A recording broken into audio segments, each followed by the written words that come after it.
Hey, what's up, everyone? How you doing? This is Mike. I'll be joined shortly by Tyrone. I'm not sure. Hollister's not going to be able to make it today. I'm not sure about Menelik and Mustafa. So, but yes, I just wanted to start this off real quick. As you can see, I'm not in my typical spot. I'm at my parents' house. My intentions were to work on the car. I have another channel called MJNAJR. Search that on YouTube. If you're into cars and builds, I have a E28 BMW I've been working on for the past few years now. Um, right now, I've been stuck for a few months actually trying to get this stuff welded and everything like that. I got a welder like back in Father's Day and then tackling that so y'all can check that out. Anyway, um, moving on. I'm gonna talk about some MMA because, like I said, I know Tyrone's not really, versed in MMA. Like I said, my brothers and stuff like that, they might not even be available at the moment, so I'm just gonna talk about that. Last night was UFC 265. We had Sarah Gone versus Derek Lewis for the interim um, heavyweight championship. I'm in an MMA group online and we are talking about it. And I was like, look, man, the reason why the UFC is doing this is because simply they want to force Francis Ngannou to fight. And also the UFC likes to put on big events in arenas and also have like a title shot in those events. They don't want to have it where there should be no title shots. And they need that to make it more popular. People buy more the pay-per-views and everything like that. And because Francis Ngannou wanted to wait for the Jones fight and also decided like, yo, I wanted to fight later on in the year, UFC was like, nah, we're gonna do it our way. And they made the fight. And it was in Houston, Black Beast's hometown. Now, speaking from the main event, a little disappointed in Derek Lewis's performance. No disrespect to Sarah Gone. He's a great fighter. He could keep the distance. For heavyweight, he moves very well, very quick, agile, light on his feet. But it just looked to be like the Black Beast was more timid than usual. Like usually he'll go in there guns blazing and least trying to do something. I feel that the pressure of being at home in Houston, the pressure of like getting this belt and the whole workout to it, that it kind of took him, a little bit. And Zergon came out there calm, cool, collected, and really put on a striking clinic on him. And kind of reminiscent of John Jones. And I'm not trying to say he is a John Jones type of fighter, but you can see the difference in mobility, difference in speed, difference in technique in his division. Now, when John Jones first came into the light heavyweight division, he was this guy who was like coming in with video game moves and very agile, very strong in comparison to some of the other light heavyweights, which is why he was so dominant. And Sarah Gone kind of gave me a little bit of a like reminiscence of like John Jones and possibly what John Jones could be at that weight class coming in like 240 and being able to like fight those heavy hitters from a distance and stuff like that. So it was a great performance on Sarah's part. Like I said, I felt bad for the Black Beast. He just didn't seem right, you know what I'm saying? So I don't know, but we'll see how that goes from there. And congratulations to Sarah Gone being interim champion.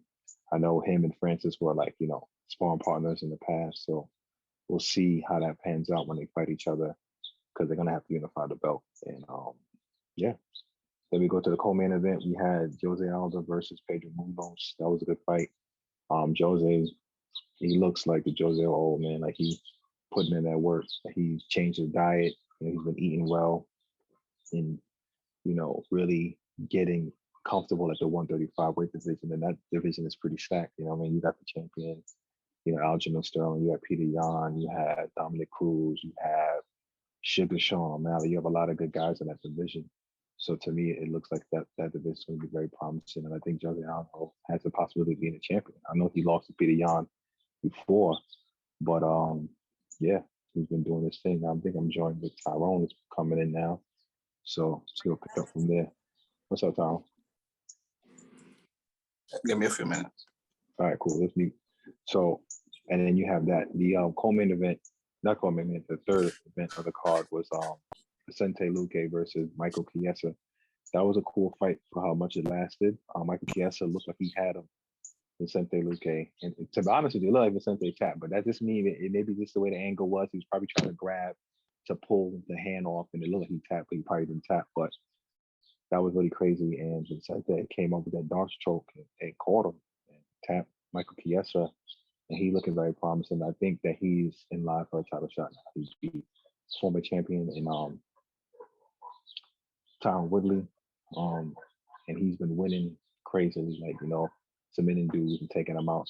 So I think he should be next. Not next, because I really do feel bad for what's his face for what's his name for Leon Edwards. But it is what it is, and it's kind of weird. Like Vicente Luque is very close, and in training partners with Jorginho. You know what I'm saying? Gilbert Burns. I'm like, they're in the same division, and that's kind of weird, but they're cool like that. Another disappointing fight, and then I'm gonna have Tyrone jump in. We're gonna talk about some Olympics, and move forward from there. 'Cause I have quite a few questions for Tyrone in regards to the Chicago Bulls and tampering, but we'll get to that in a minute, Tyrone. Angela Hill, like I said this before, shout out to Evolution Muay Thai. I used to go there and train with Brandon Levy at Evolution Muay Thai when I was a young pup back in like 2008, when they used to be at Fight House in the city of New York.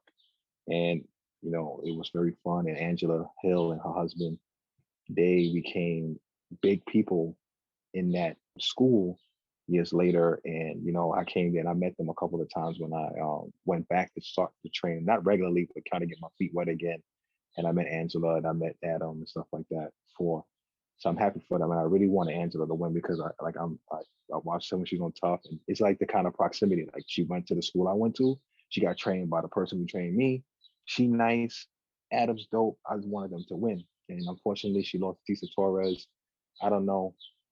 It was just like, not that she was getting outclassed. I just felt that Tisha was way faster than Angela. And usually Angela seems to be a little bit more faster than usual, faster than how she was last night. That's just me and my personal opinion. I don't know if she was hurt coming into this, or maybe she was training so much and she was supposed to have a fight, but she didn't have a fight. She was supposed to have a fight, so maybe peaking at certain times. And it's just unfortunate.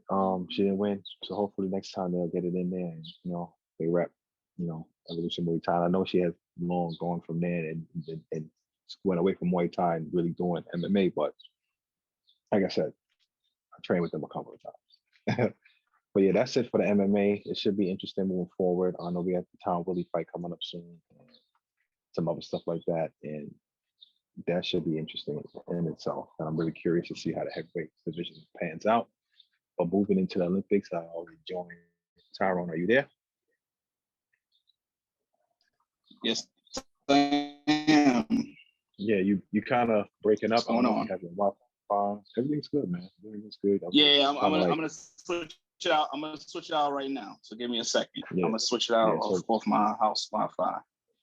Okay. So yeah, while Tyrone's switching out on that, yeah, as you guys know, the Olympics wrapped up, I think yesterday. I think maybe today, whatever you want to call it. The US had the most golds and they have the most medals in general. China's right on hot pursuit with America. There was some upsets. I didn't really follow all the Olympics as much.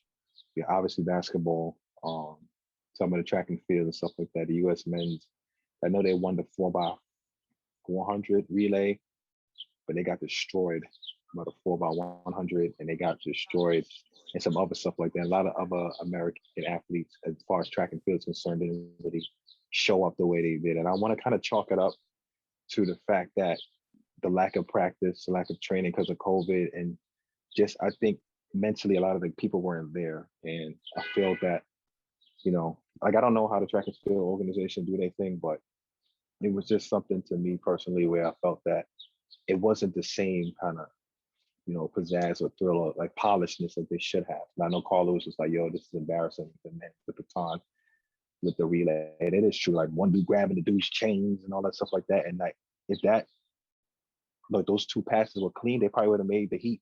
And who knows what they could have done. They might have still lost, but who knows what they could have done. And I did watch that. I think it was a 4x100 with the Italian cat came back and the Great Britain cat. That was crazy. 4x1. Yeah, but you saw that replay, son. I was watching it. You see him like he was. I watched it. I watched everything live. I watched everything that live. I just don't remember because Tokyo is 13 hours ahead, so I made sure to like watch everything and stuff like that. But that was crazy, man. Well, as you were saying about all the track and field and stuff. You know, the women showed up in the hurdles. You know, yes. You know, we had that. You know, we had the hurdles. We had a decent showing there. We had the woman in the 800 meters. You know, Ating Mu. You know, she did her thing. She was also on the 4x4 relay with Allison Felix. You know, I saw that one. And it was good to see. I was so happy because I was a big fan of hers since she started back in Athens in 2004. So happy to see Allison Felix get a medal in the 400 meter. She was never going to win the 400 meters, but it was a feel-good story. At the age of 35, she had a child in between. You know, it was good to see her. She's one of the greatest of all time. She surpassed Carl Lewis with 11 overall medals in track and field history. Like that's pretty cool. She set the all-time mark for women with 10, and then she surpassed Carl because he had 10. So it was a feel good there. She added the gold medal in the 4x4, but the women did okay. You know, Gabrielle Thomas, she got a bronze in the 200 meter. Yeah. So you know when you're going up against Elaine Thompson, who I picked to win the 100 and the 2 from the beginning. I wish we would have did predictions because I don't want to sound like a Johnny come lately kind of person, but you know, I picked her to win both, and she did exactly that. I didn't think Shelly Ann could beat her because I've never seen Shelly Ann actually beat her head to head whenever she's in the race. So I picked her. Gabrielle Thomas, she got a bronze, and then in the 4x1, you know, they got the silver, and they were going up against Jamaica's first, second, and third place finishes in the 100 meters already. So to go up against that team in the relay, I didn't think they would win that, but I was happy to see them get a silver. So the women showed up. The female track and field athletes showed up despite we didn't have Sha'Carri Richardson there. Yeah. It would have been nice to see her go up against Elaine Thompson and Shelly Ann, Fraser Price, and Sharika Jackson and all of them. That would have been pretty cool to see. That would have been pretty cool to see. I think she would have medaled. I don't know if she would have won because Elaine Thompson run her butt off. She broke Florence Griffith Joyner's Olympic record, not the world record, but the Olympic record that's stood since 1988. So I don't know if Sha'Carri would have ran any better than that. So the women showed up in outside of the 100 meter, everything else, they showed up in the hurdles and all that. The men now, that's a different story. Okay. Yeah, you have, I'm gonna start off with the 4x4 because that was the only good positive thing. The 4x4, they usually dominate that. So give me a second. Yeah, guys. Yeah, that was one race that I did notice, and I was watching, and they actually did their thing, and they smoked it on that. But from what I was seeing from the other stuff, even in the mix, the co-ed joint. But go ahead. No, I was gonna say, but the 4x4, which is usually dominated by the Americans, dating back to forever. The 4x4, they won that in easy fashion, which I expected. The 400 meters, you know, everybody was talking about Michael Norman. Michael Norman didn't even medal, so that explains that. Then you have 200 meter. Everybody was talking about Noah Lyles. He barely got a medal. I picked Degrassi because Degrassi was always head-to-head with Bolt, and Bolt would always pull away. So Degrassi is a veteran, so I'm not surprised by his win. So I expected Degrassi to come out because he's always a strong finisher. So I expected that. The 100 meter, forget about it. Bromell didn't even get to the final. You know, we didn't have Christian Coleman this time, and you know, it was pretty disappointing to not even have an American. Although the winner was an Italian American and was born in America, he still represented Italy. So it didn't really matter. You know, it counts as an Italian gold. So, and then the 4x1, last but not least, the 4x1.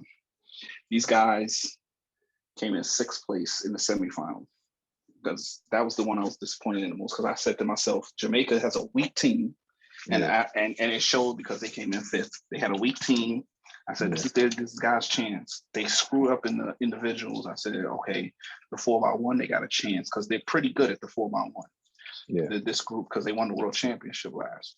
I said, okay, they'll do it. These guys just stunk Were it the up. same people, or they changed the people? I know they said that this time around they can change all 4 of the people. Coleman wasn't there. Too. Okay. Coleman wasn't there, and Gatlin, of course, he wasn't there because he was on the. He's usually one of the guys that run the leg. So I didn't see him on there, but there was a couple other new guys there, so they didn't really have the experience to do it, and they screwed that up. So the men track and field was just like a disaster and embarrassment. Yeah, and they need to go to the drawing board and get their act together by the time they get to Paris. Yeah, because that was embarrassing, and Jamaica wasn't even that strong, even on the male side at least. They weren't even that strong. This was their chance to like take back what the dominance 100 meters after Bolt left. Because even Blake was there. Blake was bad and everything. Yeah, I noticed that. Second. I was like, wow. But he's older now. He had a lot of injuries, so he's not the same guy. He happened to make it to the Olympics, but he wasn't himself, and he's older now, so you probably won't see him anymore either. So that's these guys got a lot of these guys. Yeah, they got 3 years to get it together, so we'll see. So that's good. And then now you're switching back to basketball because I didn't follow like the javelin and all other stuff like that, but I know you. I watched all of that, but I know you're not familiar with all of that. So I mean, I kept like some of the highlights here and there. Like the main thing that I do care about was the swimming, the track and field and stuff like that. So I already know about some of the swimming stuff already. Yeah, but overall, I know Ledecky, all of them, they showed up. Yeah, but you see, they can train. Dressel, Dressel and all of them. They training. I won't blame it all on training with the track and field because the women had the same situation the men did, and they showed up. So the men just stunk. They just stunk. They did. That's all. But they stunk. I know you're 100% right. I'm not taking that away from that. But even I think the women showed up 100%. The practicing different things, and a lot of time I think it's ego too, and that's kind of a good segue into like the basketball thing because I know like a lot of people were looking at the USA men's. You know what I mean? Oh man, I never even doubted them. Not me. I didn't doubt them either. Everybody just jumped to conclusions. Yeah, I get like, yo, man, they got to do this. They got to do this better, blah, blah, blah. But I was never like, oh my gosh, the USA men is not going to win. You know what I'm saying? I didn't want any other team to win. But, you know what I'm saying? I agree with like what Draymond and them was saying is like, you have a lot of people from your own country that's kind of like, saying all the different things. Like, and don't get me wrong, like your boy Perkins, man. That's your boy. Yeah, not my boy, man. I didn't hear man. You used to defend him, man. I used to go back and forth with you about I used to defend him. For some things, I used to defend him because some of the stuff he was saying was accurate. But, and sorry guys for the movement of the camera, because right now I'm recording from my phone because my computer's acting kind of funky, so I'm just recording from my phone. Anyway, so like my thing with the USA basketball, they put in that work. Kevin Durant, like he put in that work too, and it was good to see them play. Because I watched that final game, and France put in that work. They had some good play. Gobert played like way better than how he playing sometimes in the NBA. But I know it's different. And he was putting in that work. That fall guy for them was really the size of the French team really took its toll on the US. But the US was locking in on defense, and KD was putting in that work, and freaking Jason Tatum and Dame and them at the end, and Drew Holiday.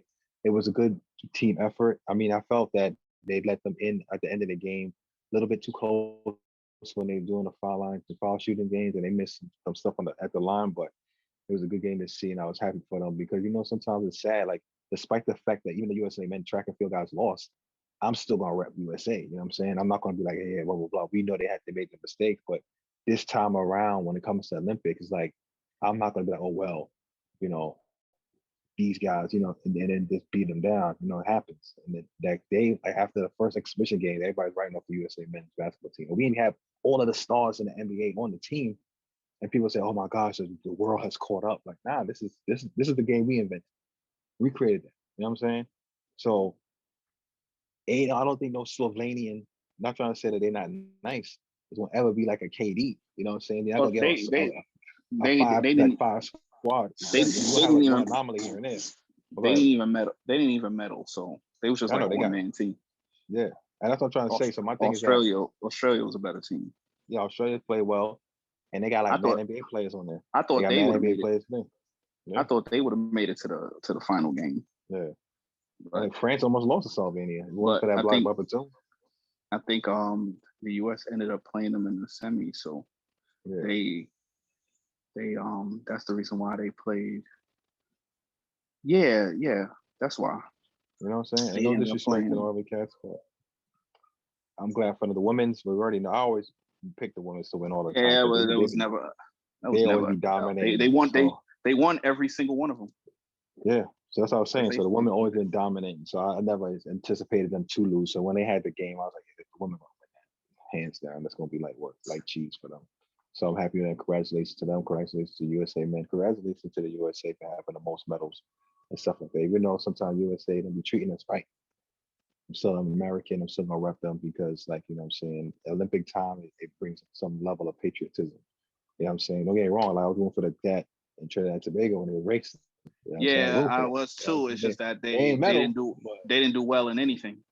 Yeah. This time, because they usually have strong runners too, but they were bad this time. Yeah. So hopefully next couple of years we'll see some better turnout. You know, those like my backup. You know what I'm saying? But at the end of the day, it was good to see, and I'm happy for that. And shout out to the Olympics, and I can't wait to 2024 because that's going to be exciting. And hopefully Sha'Carri will put down the blunt. And no disrespect to her, and we have the real people in it. Like everybody's ready to go. That one should be better. Because I feel this one's, even though it happened, it was still productive, still good. I still feel there's a little bit of element of rushing it just to get it out. So a lot of people came in there. It was just like, all right, we just here.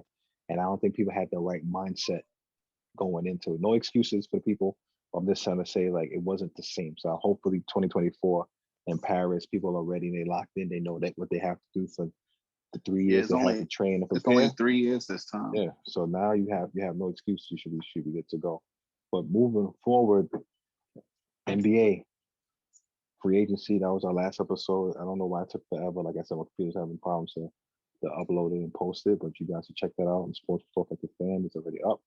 Latest video. Watch it. Like, comment, share, subscribe. But yeah, tampering. It's been a big thing in the NBA, and they're getting upset about it. So recently, they said the NBA is investigating the Chicago Bulls Lonzo Ball trade, trade, as well as the Miami Heat. Now we already know what happened the last time with Bogdanovich last season. Stop it. He was supposed to go to the Bucks. Tampering. They can't do contract. He went to turned out real well for Milwaukee. Yeah, I mean, they still won the chip. They beat the same Bogdanovich's Hawks. Yeah, don't forget that. I know that's true, but he ain't the main guy on the Hawks. Trae Young is. My thing is that Bogdanovich would have been a great asset to have for the Bucks, but the Bucks had enough. They had Drew Holiday, they have Chris Middleton, and obviously they have the MVP and Giannis. And right, Durant stopper, PJ Tucker. No, I know Durant stopper. So the Durant hacker, yeah. But now moving forward, right? Here we go now with the Miami Heat situation. Not Miami. You already know. Kyle Lowry, what up? Let's go to your Bulls. All right. Listen, man. Go ahead, man. Lonzo Ball is going to be an essential piece. He's like the big three for your team. Like they need him. And for that to be an issue, and if the NBA deems it worthy, that whole deal could be finished and y'all not going to have Lonzo. So my thing is that it's not to say they're going to give you a slap in the wrist to take a pick. They took a pick, they find a team, and they renege on the whole deal. So there's a part of me that don't want it to happen at all because I feel like, yo, just let it go, man. It's like, it's not even that serious. They already know that Lonzo wasn't going to stay, yada, yada, yada, but rules are rules, like people say. Listen. What rule did they elaborate on what it was? Because guess what? Doesn't I mean, they all do it. Look at I can tell you when they said we're done. Listen. You think the Lakers ain't do all that stuff, the same things that these guys are doing? Yeah. So what the hell does it matter? These guys talk to players, management, and all these people talk to players way before free agency. I don't know why they trying to seem like they're investigating something when every team does it. You think the management of the Lakers ain't get in touch with Westbrook and Melo and all these guys course. long before free agency, and y'all gonna pick on y'all acting like Lonzo Ball and Kyle Lowry are the two biggest stars in the league. Like, who cares? No, Who it's cares? like, I know, of course, you're gonna say that because you're a Bulls fan, and Nah. that's your I would have team. said. I mean, this your even teams if are it, synonymous with cheating, but I'm saying it about Miami. My teams are not anonymous. not the Whatever you Bulls, just. the Nah, Boston Red Sox. But we're no, not they're gonna get not. into that. They're not cheaters. They're not cheaters. And if you want to talk about that, we can talk about your boys because they swept that under the rug. Yeah, we gonna get back to this real quick. We can we'll bring the get back to article this. back up. You want me to bring the article back up? No, we good. We gonna get Oh, back you to don't this. you don't want to go back to that, huh? Nah, okay. man, we ain't going back. We gonna talk about this all Lonzo right. joint. Now, the All reason why they saying that as an issue was because they said that if it's just one thing, like for instance, let's say, because I think Shams like 5 o'clock before, I think right an hour before the free agency, he was like, oh, Lonzo Ball heading to the Bulls, blah blah blah. He's gonna sign. The Bulls offer him this kind of contract, which is fine. That's perfectly fine. You know what I mean? The Bulls say, look, we're gonna offer it. He got wind of it, and Lonzo's like, yo, I'll take the 85 million. Why not? You know what I'm saying? And I would too. But what happened was Woj a minute afterwards posed saying there's going to be a sign and trade with the Bulls, the Pelicans. So the NBA is like, wait, hold up. Now y'all been tampering beforehand, before free agency, and y'all posted. See, the problem with these teams, the same thing with the Bogdanovich, people are reporting it too soon and too early. If they did it around 6 o'clock, it's everybody's fault. It's the media's fault. But hold up. It's not only the media's fault. No, let me say this real quick and I'll let you go because it's your team. It's not only the media's fault, it's also the organization's fault because you keep that on the wraps. If you put it out there and one of your people's letting Shams know from the Bulls and one of your people's letting Woj know from the Pelicans, yes, it's the media, but it's the team's fault too. Y'all should close your mouth. Don't say nothing. Because now you have a potential of losing Alonzo Ball and a foundational piece in your team moving forward. Because the NBA will investigate it, and if they deem it necessary, they're going to renege on that trade to both Miami Heat and that. And then the whole rankings and the whole landscape of the league now is going to change because Lonzo might end up staying with the Pelicans now, or he might have to go to a different team as opposed to going to the Bulls. You get what I'm saying? So it's just a weird dynamic. But go ahead. Nothing's gonna happen. Nothing's gonna happen. What are they gonna find? What exactly is it? You said that they leaked something before 6 o'clock. Yeah. Why is it that? All right, you say that, but yet at 6:01, 6:02, you heard about 20 different signings. So you think they weren't talking before 6? What difference does it make? I get that, but you see, like for instance, right? If I'm a free agent, and right? if it's a sign and trade, right? You sign with the old team first, and then they trade you. So technically, it's not really tampering. You sign. He signed with the Pelicans, and the Pelicans moved him after. That's not tampering. No, but see, the reason why they're saying it's tampering is because of the fact that usually with an offer sheet like that, the team is supposed to make an offer to try to keep him.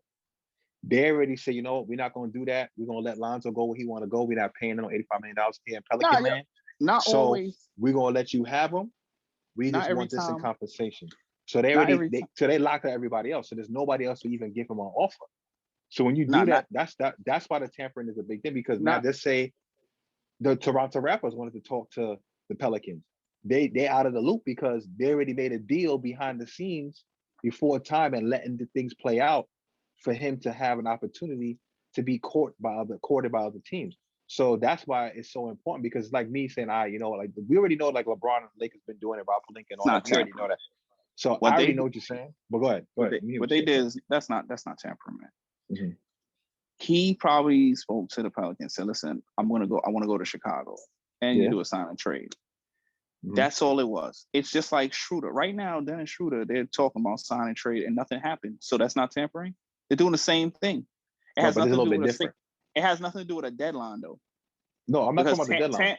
Tampering is talking about a deal before it happens. Like that's and they've been talking about sign and trade with Schroeder for the longest right now with the Lakers, because he ain't get a deal yet and stuff like that. So, but that's a little bit different. You keep saying it's different, but every team did the same thing. Yo, look how many people signed with look how many you think Evan Fournier, like how he in Japan playing ball, and he's going to the Knicks, Patty Mills, all these guys. Like, you don't think these guys were talking to Brooklyn? You don't think he was talking to them before 6 o'clock, man? He in a whole nother country on the other side of the world. Nobody's saying that's not the case. I'm not trying to say that what you're saying has no validity in it.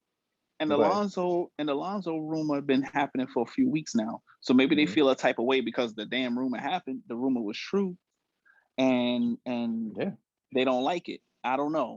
That's my point. That's my point. It's like people talking too much, and like you're right. Everybody does it. You mean to tell me that when? So then there's no tampering. And then no. That's what I'm trying to say. It's still in the league's mind is tampering. Why did they find Magic Johnson when he mentioned that comment? He was talking about what's his face. He's talking about another AD, right? And they already knew. You think the Magic Johnson didn't know that LeBron and his agent's going to figure out get the AD over there? Yes, but he made it known that it was going to happen, and that's why the NBA didn't like it, because now you're tampering. That right there is tampering, because it was an executive speaking in public about a player active on another roster. That's tampering, not what happened. Not what happened here. Because that's the same kind of system. You got a reporter talking about a deal happening. Nobody from the Bulls or Pelicans came out and spoke on a deal with Lonzo before the deadline. That was a reporter reporting on it. What Magic did is tampering. That's what I'm trying to say. Like, that's tampering. Like remember when Pat Riley brought up LeBron, he was like, "Oh, I got a key for him." Remember he said a couple months ago, he was like, "Oh, I got a nice key to the city," or something like that. He said to me, he got fined $200,000 or something like that. That's tampering, because it's an executive in public talking about a person on a different that's not on the same roster with the team, that's currently under contract with another team. That's tampering. Whatever they trying to pull here with Miami and Chicago is not tampering, because they didn't come out publicly and said anything. Like, I don't get how that's like Draymond got fined for tampering. Remember when he inside the NBA? Those kind of things is tampering. That's tampering. Both of these were signing trade. Both of these were signing trade things here. This is not tampering. Yeah, but see, that's my point. You should. But see, what you're saying with the signing trade, then you're right. You're right. But what I'm saying is that even though it's not public by the people, right? The people reporting it got the information. Like, I'll give you an example. The reason why Dana White, right, hates Ariel Helwani, right, is because Ariel Helwani had sources. I actually get the point. I actually understand what you're basically explaining. No, I'm not. I know what you're explaining. I'm saying it for the public, right? Yeah. So now he hates Ariel Helwani. Why? Because Ariel Helwani used to leak stuff before it happened, or like one of those kind of guys that be pestering you and asking questions like that sometimes might not be necessarily the best or tasteful questions, but he's doing it for journalism. And I met the guy. He's not a bad guy to me personally, but I get it, whatever. But the thing, the straw that broke the camel's back was when Ariel Helwani leaked the fact that Brock Lesnar was coming back out of retirement to fight in the UFC. UFC had this big promo. They had videos made. They wanted to make this big surprise, but Ariel Helwani wanted to be that guy and had that buzz. He leaked it out before the promo came out, and Dana White was livid, which is why he no longer works for ESPN, and he does his other thing as BT Sports, because Dana White, even though they couldn't really fire him, Dana White made it extremely difficult for him to be in the vicinity of him while he was on ESPN, especially after they signed that deal with ESPN. So I say all that to say, right? He had sources tell him what's going on. He publicly blew it up, brought attention to it before it was meant to be announced. We all know that all these reporters have somebody, whether it's a player, trainer, former player, whatever, that's leaking information to them and saying like, "Yo, this is what's going on, man. Like, yo, I'm hearing that Lonzo is going to go to the Bulls and it's already a done deal." And then because these guys, they want to keep their status as being the guy to get you the news, they're going to leak it first, because Shams leaked it before Woj. Woj's like a minute later. The NBA is like, wait, hold up. Yeah, everybody's kind of quote unquote under the radar talking, just like how a lot of players probably out there doing something that's what you're doing as far as PEDs. But when you get caught, you get caught. And that's what's going on here. I think because of the magnitude of that deal, both deals with the Kyle Lowry and everything like that. Even though I think they both be either restricted free agents or maybe one was a restricted, one wasn't. They like Now wait, they hold up. both. Yeah, They it's like Kyle Lowry was unrestricted, yeah, all right, so so Kyler's unrestricted. So they it's just like agreed to a contract. So yeah, Kyle that's what Lowry I'm trying thing to is say. like less of an Yeah, issue compared exactly. to So the my thing with the Lonzo Lonzo one. is more suspect because it's like, yo, here it is that you didn't even go through the proper protocols. It was like no negotiation. Like, we just gonna do this and that's It's it. nothing. It's nothing So to that's what I'm saying. protocol because the Hmm. Pelicans didn't even want him no more, and Chicago did. It's a simple Yeah. A/B thing. I don't No, listen with I feel you. the way the media works now. Everything is leaked. There's no such Yeah. thing as like you're not hiding nothing no more. There's nothing to hide anymore. I don't know why people think, oh, this is leak. You think what secrets is out there? Half of the things that we heard Hmm. recently in the free agency, we knew it was going to happen like 2 weeks ago. Yeah. So for everyone to complain about this one, oh, they know about this already. That's tampering, blah blah blah. It's pointless because these guys talk weeks ahead of time. Sometimes the players recruit other Yeah. players. They talk to the coaches. Sometimes they give a little wink, wink, like, "Hey, Yeah. man, come play here." Like these guys see each other out of town all the time. Like I'm Yeah. like Of course. off the court all the time. So really, to be honest with you, like is tampering really does tampering really is Hmm. tampering something that you could really say is Yeah. a problem now because regardless of the rules you put in for tampering is pointless. It's going to go on forever unless you just Yeah. narrow it down to don't bring something up publicly like how Draymond talked about another Yeah. player in Magic. But other than that, Yeah. you can't stop these guys from talking to other people. You think Westbrook and LeBron and AD and all those guys didn't talk No, weeks I ago when 100% agree with you. I so just want to read something, the article real quick. When I you done. no my no I was Go just ahead. saying like that was my Yeah. debate with the whole them talking about they Yeah. investigating Lonzo Ball and Kyle Yeah. Lowry like for I, what I, I'm gonna for what these guys do I'm this gonna all tell the you time. what they said in a minute. So that's not only you, but for the public, obviously, because that's what we do. But what I'm saying is this: like, it's just like everybody. Like, for instance, have a people who they might cheat on the test, right? Now, everybody cheat on the test, and I'm pretty sure there's many people listening, and myself included, who have cheated on the test. Whether I wrote a formula down beforehand, or somebody gave me the answers, or I gave somebody the answers for a test, right? It's all part of the game. Some people say you ain't cheating, you ain't trying, right? But once you get caught, you get caught. So this real quick because we're gonna come back again, but my phone has to get a little bit of a charge and whatever. They would say the NBA probe will examine illegal contact among teams and players ahead of the opening of free agency on Monday at 6 p.m. Eastern Time. Sources told ESPN team executive players, agents, and players have been notified of the opening of the league office investigation. Source said the NBA instituted a more stringent penalties in these cases in 2019, including raising the maximum fine for teams to $10 million and a possibility of suspending team executives, forfeiting draft picks, and even voiding the contracts. Team executives can also have their communications, such as telephone records, texts, and emails, randomly audited. Sign and trade arrangements are more complicated and time consuming than typical free agent players signing, often needing a greater level of discussion and negotiation to complete. New Orleans agreed to trade Ball at a restricted free agent to Chicago on a 4-year, $85 million contract for Garrett Temple and a new 3-year, $15 million contract under guard Thomas Satoransky. The deal has yet to be finalized with the league office and could look different in its final form, sources said. Miami negotiated a 3-year, $85 million deal to Lowry sign and trade and sent guard Green, Gore, and Dragic and forward Precious, whatever, to the Raptors. The Heat guaranteed Dragic 19 contract on Sunday. The Milwaukee, blah, blah, blah, blah, blah. So I think that's why they were saying it is because they want to investigate it because they feel there was some stuff that happened prior, which like we all discussed, like, obviously that's a little bit different. So it's kind of funny to me that those two teams have been mentioned and nobody said nothing about the Lakers. And that's why I'm trying to say, like, all right, come on now. The Lakers, we already know that LeBron was recruiting since the finals and beyond that to do these different things. So I agree with you Yo, 100%, Tom. their general manager is a former agent. Yeah. I mean, come on. You think So he I ain't agree with talking? you. Yeah, and Rich Paul, I mean, come on, like, he got his To people. be honest, sure, I let them all do it, man. I don't care.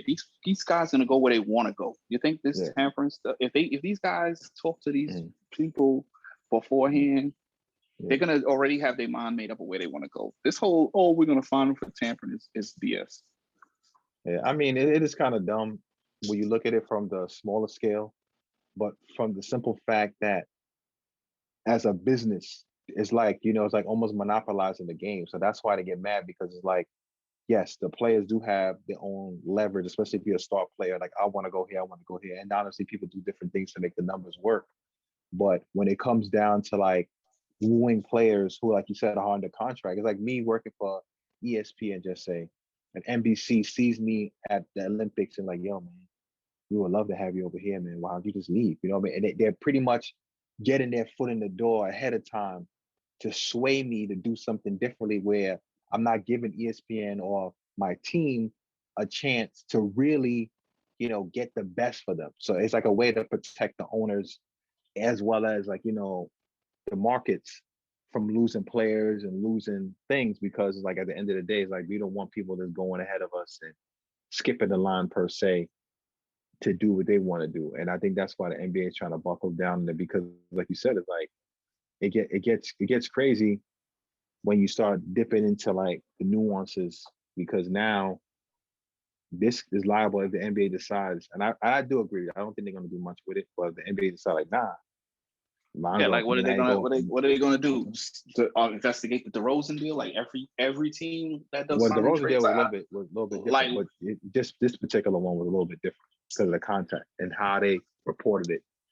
And that's the he thing, was. like, It's having these dumb people run because their he was mouths or hands. he probably would have went to Chicago in the trade deadline. Like everybody, I mean, I know it sounds like I'm being biased because of my team, but as for the Miami Heat, also, Yeah.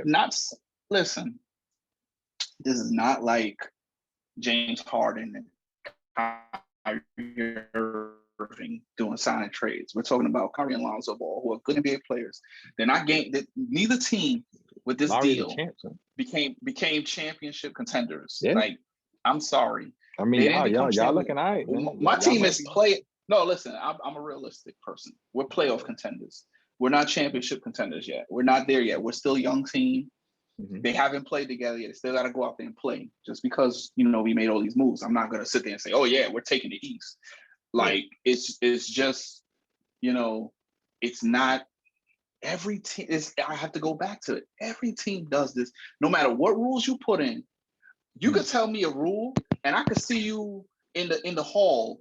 I could see you in the hall after a game, and just put a bug in your ear, like, "Yo, we'll make some room here for you next year, all right?" And walk away. Like, you can't stop that. So all this walking around trying to talk about we're going to investigate Tampa. But what really are you going to find? Text messages? Okay, you might, but they may be smart enough not to have any kind of messages on their phones or emails. They probably just did simple, like meetings. Like, all right, yo, he called up. They called up. They hit up. They probably saw my GM probably saw the Pelicans GM at a dinner. They could have been at dinner face to face and be like, "Listen, let's talk this Lonzo thing, all right? Let's do this, blah blah blah blah blah blah." When nothing's documented, like stuff like that can happen. I don't know, man. I don't know what they're gonna find out of it. Hopefully, it's nothing, because they did screw up with the Bogdanovich thing, but I don't know. I can't remember exactly what happened. I don't think he actually was too sure about if Bogdanovich even wanted to go to Milwaukee. So I don't really remember exactly what was the issue with Bogdanovich and the Sacramento Kings Milwaukee Bucks deal, but he ended up quickly just going to Atlanta. So I that's why this whole tampering thing, I don't really know, because a lot of times the players already have it in their mind. The team knows the players have it in their mind, so they're just saying, "Okay, listen, I want to go here. Send me here, and you guys could get back some compensation for me leaving."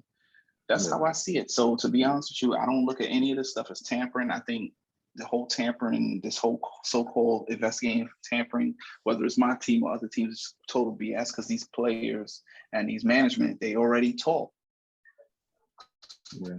So Menelik, since you just joined us, you can go ahead and give your opinion on that. Oh, my bad. I didn't hear you. I didn't even know you were still talking, Tom, because you was breaking up. You have your Wi-Fi? No, it's not. Okay. No, I was just reiterating that everybody was talking and stuff like that. So nothing really else to add. Okay. Menelik? Yeah, I mean, basically, with it being so close to the start of free agency, obviously people have meetings, they talk, they do certain things. There was reports about things before the day of free agency. So yes, I get it. They have to be careful with, people following the rules and not, doing certain things. But things like that, I'm sure it's one of those situations where, yeah, maybe information got out sooner, but the normal kind of stuff that goes on around that time was happening. Yeah. And I'm sure that wasn't the only one or two situations. Like, deals, people talk, they form certain deals. And like I said, I get it. I understand the rules are there for a reason and it's important. It's not like talking about something 5 months out, or like a year, but like it's nothing like that. I feel like with it being so close to the time, Yeah. it was like per usual. Now they might want to set an example maybe and do their investigation. So we'll see if there's anything more after the investigation, I guess, the full investigation.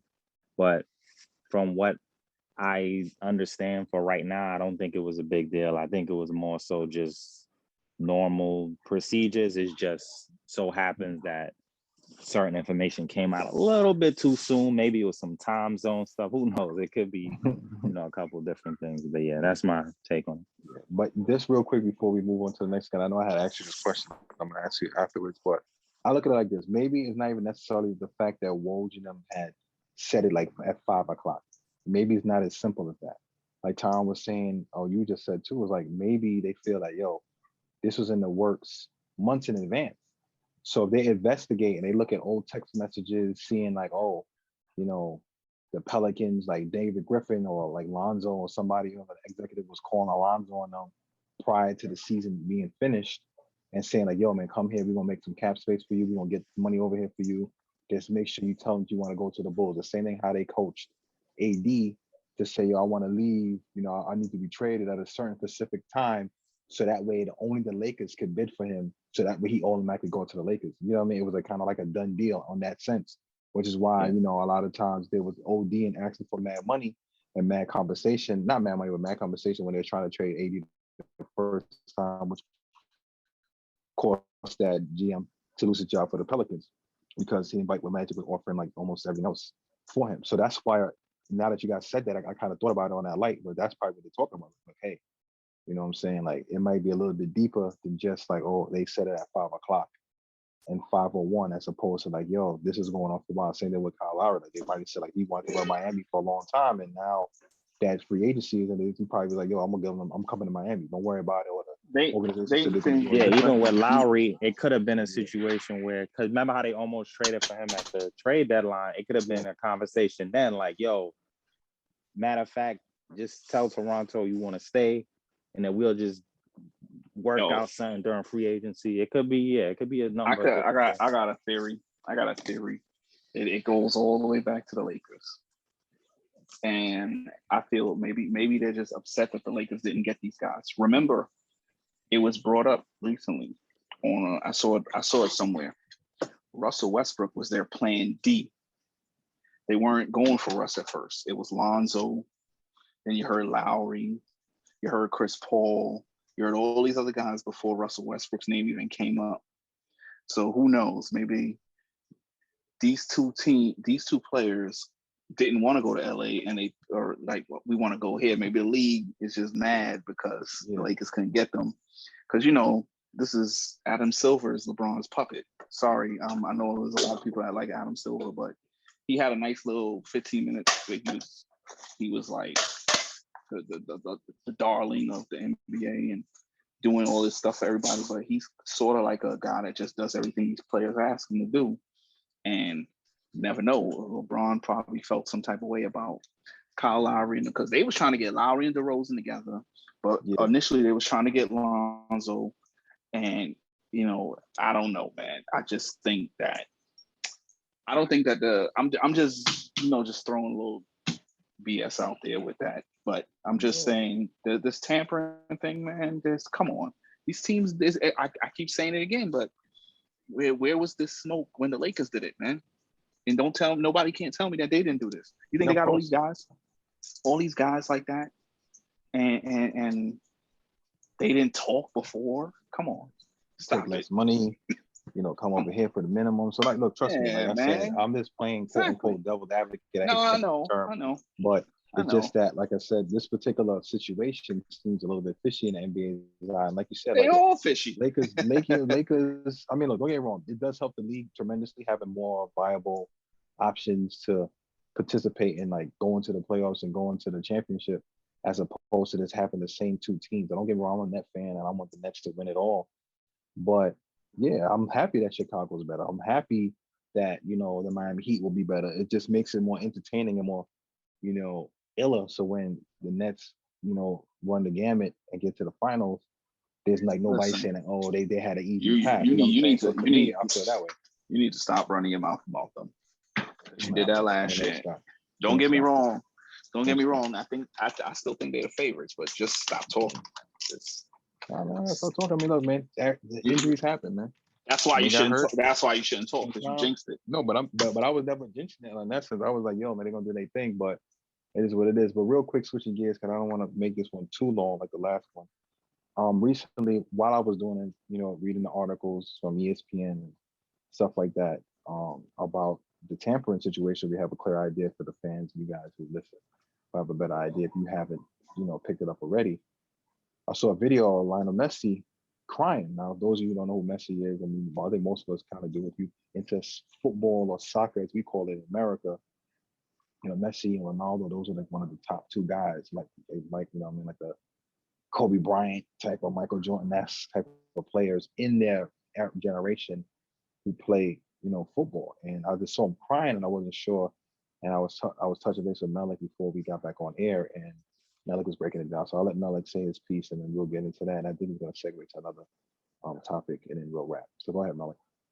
Yeah, so I'm not the biggest soccer football guy, but I do follow it some, and I followed at different points. And Messi is actually my favorite player, right? So, but basically what happened is he played, at the club Barca and La Liga League for his whole career. Since he was like 13, he'd been there for like 20 something years. Last year they said some stuff like, oh, he kind of had wanted to leave. It was like some issues, whatever. So I know overall over there in like Spain and other places, the different clubs, there was like a crackdown on certain finances, and it was a whole corruption thing with the whole FIBA and all this other kind of stuff. But basically, I know in this situation, Messi was saying he wanted to stay. He planned to sign, or I think he actually signed like a 5-year contract. He reduced his salary by like half, all that kind of stuff, to try and stay with Barca or Barcelona or whatever. And they,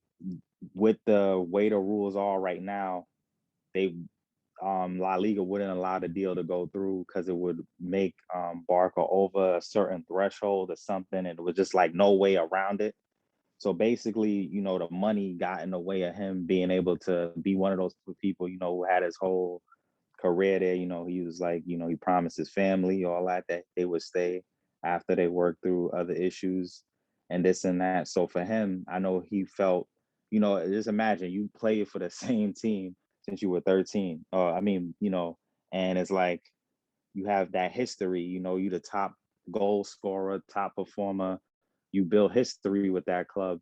So, it kind of sucks that, he has to end that way. And I think he also mentioned that he never got to, because of last year with the pandemic, it was empty stadiums, this, that, and the third. He didn't get to really say a proper goodbye, with the fans like chanting his name, or just being able to really make a transition from that team in that kind of way. But I know they said he signed with PSG, which Neymar's over there, another big guy, and they used to be teammates on Barca. So I mean,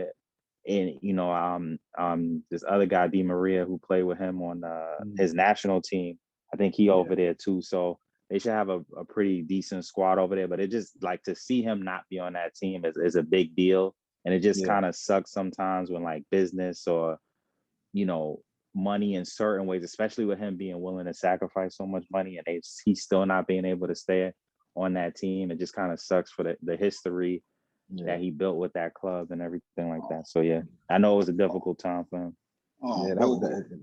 No, it's Tyrone. Boo, But see, boo. that's what I'm saying. I know Go ahead. soccer. I know soccer, and I'm a big Liverpool fan, which is in the Premier League, the man's league, the best league in the world. And he wasn't man enough to go sign with the Premier League. He had to go to PSG and play with the Germans and all that. Why he ain't come to the Premier League? Like for years, there's always been this comparison between him and Ronaldo. But a lot of people gave Ronaldo the edge because Ronaldo always played in different leagues. See, soccer is different than our sports. A player like Messi, who played his whole career with Barcelona, is a legend and they're great. But a lot of major and guys that know more soccer than me will tell you that you should try your skills in other leagues. Like people bounce around. Like when Menelik said he'd been there since he was 13, that is a big deal because for him to stay with the same club since he was 13 years old, I think he's about 35 now. I think 35, 36, I'm not too sure. But to do that is an accomplishment. But a lot of times your legacy is based on the type of leagues you play in. And he's always stayed in La Liga. And La Liga, we all know, soccer people know, La Liga is just two teams, Real Madrid and Barcelona. Like the rest of them teams are garbage. Like Atletico Madrid, they might, every now and then they do something, but a lot of people gave Ronaldo the edge because Ronaldo played in the Premier League. He played in this one. He played in Real Madrid, and they was beating Barcelona also when they had Suarez and Neymar there when they was like the big three. That's the guy with the teeth, right? Suarez? Or that's somebody else? You're breaking up, Tyrone, a little bit. To play for Liverpool also, but he went to Liverpool also. But Neymar is one of the reasons why he went to PSG, and he's a little older, so I guess he want to finish his career playing with a familiar player. But I feel bad a little bit. I did the boohoo just to joke around, but I understand that like the whole wanting to stay your whole career one thing. We grew up over here where we appreciate like athletes that stay with the same organization. I was just bringing up what a lot of soccer fans and major other like places in Europe, that's not really a big deal compared to what it is here. So me being the fan of people that stay with the same team, I felt bad I do feel bad about it. It was kind of shocking to hear that. I was like, wait, I thought he signed a deal, but apparently he didn't sign the deal because I know he had issues. He was talking about he was done. He wasn't coming back. This, that, and the third. So when I heard that he was resigning, I was like, all right, this is good. But unfortunately, it didn't happen. I wish him all the best. He is one of the greatest of all time, but he should have came to the Premier League. That's all I'm gonna say, man. He had to come play for Liverpool. We ain't need him in Liverpool, but he could have came and we would have softened him up a little bit out there in Premier League. But I just shout out to Messi though. Good luck, man. Don't hold your head up. I understand you don't want to leave home, but you want to continue playing. So best wishes to you, man. Yeah, I mean it's gonna be tough for him now, but like you guys said, I mean once he gets playing, it's gonna happen. There's a lot of athletes who want to stay home and have a tremendous connection. I mean, like you said, it's a little bit different because a lot of time in Europe, a lot of these guys be playing pros when they're like 15, 13 years old, and depending on the sport. So it's a little bit different for him. And like I said, I'm not really versed in football and soccer. I mean, I watch it on occasionally, especially World Cup. I'm always on it, and I do know some teams, but I didn't even know there was like two different leagues. I was thinking they all was in one encompassing one thing. So that's like say my be being naive to the whole thing. But I do feel for him, and that's a good topic. And we're gonna wrap up on this. It's just like we just looked at it, right? So like what Tyrone was saying earlier with the Chicago Bulls, like the organization, people be talking yada yada yada, and look at the situation. You have a player that's loyal to a team, but unfortunately, because of politics and because of money, he can no longer stay on that team, right? And then you have guys who don't want to be on the team because of politics and money, and they get vilified for it. So it's like this whole back and forth, and that's what we were talking about last week briefly when we were talking about organization, not only wasting other athletes' talent, but also taking advantage of the athletes. Because let's be honest here, you really find an owner who cares about the sport as much as they do about getting paper. You know what I'm saying? Granted, we live in a world that's capitalistic, you know what I'm saying? Even though we might have some parts of the world that's communist or whatever, everybody want to make money. So the objective is to make the most money you can. And a lot of these premier league sports and football, and I'm talking about NFL football, basketball, baseball, all these guys making billions of dollars for entertainment. And at the end of the day, the bottom line is the bottom line. And they want to make that money. So a lot of times the players are just commodities at this point. So that's why I'm always pro player, for them to be able to make their own movements and be able to do their own thing. But you see a situation like this, the man is like literally like, I'm talking about crying. I thought he got a funeral. I thought like he was retiring because he got hurt. He just felt bad until Menelik broke down the story. And I'm like, dang, over some bread? You know what I'm saying? Like over money? And a man said he'll take less? It's crazy. Yeah, he said like up to 50%. I think they said he was trying to take 50% less than what he was I wouldn't do it. originally going to take. Yeah. And they were just like, nah, they can't do it based on the rules and all that other kind of stuff. And I think because I think Barker's in debt and stuff. Well, it was like a whole big thing. Like, well, yeah. I mean, I know. I think both him and Ronaldo had some issues a couple years ago with the Spanish government. I think with taxes and certain other stuff. And there was just a lot of stuff going on. I know with like the money in a lot of those leagues, and they've been trying to do certain other things. And I think Barcelona was in like some debt or something, or it would put them in a certain place where they wouldn't, like they would not allow them to be able to sign him even with that big of a discount. Okay, so, gotcha. But yeah, it's crazy. That's crazy to me. Like I said, you look at these organizations and people taking advantage. And that's another thing. I don't want to get too political on it. We try to keep it light on this sports talk with the fam. And all people are like, oh, you have to talk about other stuff. Trust me, when we get together, we talk about other stuff besides just sports. But we just try to keep it a light channel. But just diving in a little bit in the politics is like, man, like the corruption when it comes to these leagues and organizations and money, and people want to keep their wealth and not paying taxes and different things like that, with a everyday worker and a common, like, middle class person, they have to be the ones like, supplementing these billionaires by paying the majority of the taxes, because there's so many write-offs and benefits for somebody who are wealthy. It's ridiculous. You know what I'm saying? And it's like, I know we looking at Messi crying, but that guy is a multi-millionaire. He probably got match sheets. He probably could be like making a lot of money. Them soccer players are making bank. And I'm not trying to say we shouldn't feel any type of empathy for him. I'm just trying to say that this crying is just, it's like more of like a personal thing. Like he wanted to be there. It's not like to say life or death, or his family can't survive somewhere else. You know what I'm saying? Where, to me, I just feel like when you start getting, like, all sports is corrupted to some degree. And it's sad because, like, you know what I mean? Like, we want to enjoy the sports for its purity, but 9 times out of 10, whatever the sport is, you name it, there's some level of corruption in it, or somebody getting over to do something like that. So it just sucks, man. But it's what it is. Unless you guys have anything else y'all want to talk about, I mean, I guess we can wrap it for now. I know NFL starting, soon. I saw like a couple of highlights of Haskins. Yeah. Pretty decent. Quick. Yeah, I'll probably. Oh no, I was gonna say congratulations to Peyton Manning, Edgerrin James, Troy Polamalu, Jimmy Johnson, all the new class of the Hall of Fame. I'm missing some people, but they're like the headliners. Jimmy Johnson was the coach of the Cowboys in the mid-90s. They won a couple of Super Bowls with him. Troy Polamalu was a great safety for the Pittsburgh Steelers. Yes. Edgerrin James was a running back for the Indianapolis Colts early in his career.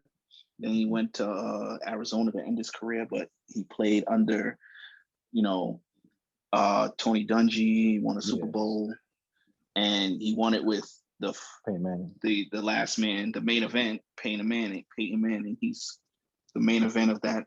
He's the headliner of the Hall of Fame class. Peyton Manning, who's the best quarterback I ever saw. And I'm not saying he was my favorite when he was playing. So too. So Menelik was a big guy. He's a big fan of the Mannings, both of them. He liked both of them. I don't know about Eli, that Brady kryptonite. Eli, he won. Right. That's all he did. He took 2 from Brady. He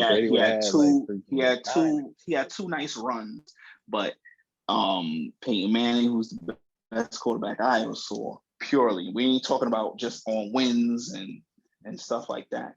So congratulations to all of them. Eli is, him and Eli are about to do Monday Night Football together. Very cool. So that should be pretty cool. Eli is not a Hall of Famer. I just want to throw that out there right now. I know it might get a little disagreement there. I've had a big argument with a friend at work about it, but when you break it down, we'll get into it another time when his time is up to get into the Hall of Fame. But let me not start that now, but let's congratulate the Hall of Famers. You know, it's great to see guys go in the Hall of Fame, do their speeches and reminisce and everything like that, and talk about old times and good stories. And I grew up watching those three guys. So it's pretty cool to see them go into the Hall of Fame. To me, it also means I'm getting older too. I know, man. I'm just thinking about that. Olympics 2024, so 3 years, and we're gonna be. Yeah. Let's leave it. Let's leave it. Go ahead, Menelik. Yeah. No, I was gonna bring up the Peyton joint, but then outside of that, I know y'all probably touched on it. You talked about the UFC joint already, right? Yeah, I did it by myself. Yeah, he was already on. He was solo. You can give it solo with that real quick. Yeah, so I was just gonna say one quick thing with the main event, Derek Lewis and Cyril Gane. Like, I did not expect that from Cyril Gane. Like, I know he was nice, and I knew he had a chance to win, but I didn't expect him to finish, let alone finish Derek Lewis the way he did. Yeah. I do feel for me too. Like, I don't know. I think the UFC probably shouldn't have put that fight together because I felt like now it drops Derek Lewis a little bit, and with Ngannou, I mean, maybe they have Stipe and John Jones in the wings or hopes for that, and obviously with Cyril Gane as well. He was a big draw, but they could have had 2 good fights, I feel like, out of that, as opposed to, but I guess maybe they didn't want to wait or whatever like that. But I mean, that should be interesting to see. I think they got him as a favorite now over Ngannou. I mean, maybe it's a little recency bias too, and I think they used to train together and stuff. So I mean, it should be interesting to see. But I just wanted to touch on that and congratulate him. And I definitely didn't expect the fight to go like that. So that was the surprising thing. Yeah, I mean, just to really like piggyback off of some of that. Yes, I said this earlier, but you'll see it in the podcast when we post it. But I was saying that UFC was just trying to play hardball. Ngannou wanted the Jones fight. Jones wanted the Ngannou fight. They didn't want to pay Jones. And like I was saying before, the UFC when they have big events, they want to make sure that at least every card has a title shot on it or a main event headliner of something worthy of a main event, whether it's like a, Diaz versus Masvidal or something like that. They need that for pay-per-view cards. So that's why a lot of times they force the issue. Because Ngannou was going to fight Derek Lewis. It's like, all right, we can't give me Jones fight, but I don't want to fight in August. Let me fight in November. And they're like, no. So it's all a strategy. Now, as far as the Cyril Gane situation, like you said, they did train together. And I was saying this earlier in my solo hour, where it's like he to me, it's like he was like how John Jones was when he came into. Yo, Mike, not to stop you. I'm gonna head out now. I gotta make a run. So okay. I didn't even see I didn't even see the UFC card, so I can't even give you anything on it. I was in Olympic mode. So yeah, man. Take care, guys. Take care. All right, take you care. too. Yeah. So real quick before we close now, so like pretty much like I was saying, like when John Jones came into the fight, and I said this earlier, when John Jones came into UFC, and then fighting in that division, he was doing like video game stuff. He was just like a different breed, like a big guy, very quick, very lanky, very creative and strong. Cyril Gane is a guy, a heavyweight who moves like he's like a welterweight or somebody lighter on their feet, doesn't move like sluggish and very fast. And which John Jones was saying that, look, he feels with his speed advantage that he has that he might be able to dominate heavyweight, plus him being the size he is. Now, Cyril Gane's like 247 when he weighed in, probably a little bit bigger at fight night. John Jones right now is close to that, that weight of Cyril Gane. And we haven't seen Cyril Gane really with his ground game. I know he has some submissions, but I think that's like where John Jones could be at, heavyweight. So we'll see. I mean, like, I don't think that John Jones is interested in the Stipe fight. Stipe told me he wants to leave and go to another organization because he wanted the direct rematch. I think they're going to really do this. They have the Francis Cyril Gane fight, obviously. That's going to be the only fight they're going to have. And I think after that, they might say, you know what, all right, we're going to do the John Jones and, the winner of that. Because I think even John Jones versus Cyril Gane, if Cyril Gane will happen to beat Ngannou, will be a big fight just as much too, because they both kind of similar height, similar kind of like, lankiness, and not lankiness, that Cyril Gane is a big dude, but so who knows? He would still be undefeated if he wins the other fight, and it would be a big deal. So I know John Jones talking about coming back in 2022. So who knows? He might fight in January 2022, or maybe mid 2022. So Sergon is taking advantage. So he might be able to fight Ngannou maybe for the end of the year, and then probably fight Jones. Or who knows? We just don't know. But I felt bad for Derrick Lewis. Like I said earlier, I felt that the pressure of being in his hometown, just the fact Yeah. that, you know, he was a little gunshot at me. I felt that, you know, usually Derrick Lewis would be going in there. I'm not trying to say that Sergon didn't dictate him fighting that way, but just the fact that, you know, he didn't seem to be all in. It seemed like he was in his own head, and I feel bad for him. But yeah, that's what it is. Yeah. But yeah, man, I want to thank you guys again for watching. I want to thank Tyrone for joining us, Menelik for coming in the second half. And yeah, I mean, please like, comment, share, and subscribe to the channel. We really help the channel grow. Like I said, we're really trying to grow the platform. We're really trying to, you know, be more engaging. So if you see things or you have any opinions on us being more engaging, please let us know so we can, you know, do those things. Like I said, it's free. All these videos is free. And the time we put into it, you know, it's not free, but the video is free. So if you could just like it, subscribe to the channel, share with your friends, that'd be greatly appreciated. So I want to thank you guys again for watching. Thank Menelik and Tyrone for joining us, and take care, God bless.